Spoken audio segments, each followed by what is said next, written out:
সংসারেতে চলতে গেলে ঋণ করতে হয়।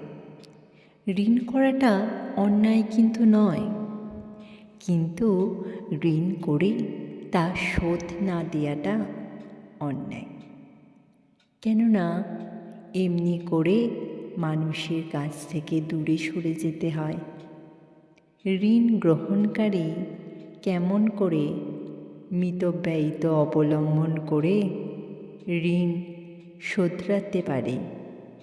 শ্রী শ্রী অনুকূলচন্দ্র মরমী সুরে ছড়া দিয়ে বললেন, ওরে ঋণী আয়রে কাছে, আমার কথা শোন, ধার করলে শোধ দিও তা কমিয়ে প্রয়োজন।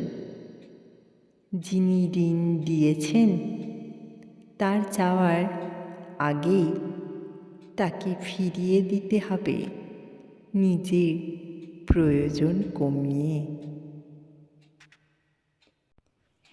ঋণ কারো তুই করে থাকলে রাখিস মনে এই জলাটি, চাওয়ার আগে নজর রেখে ফিরিয়ে তারে দিবি ঘাঁটি।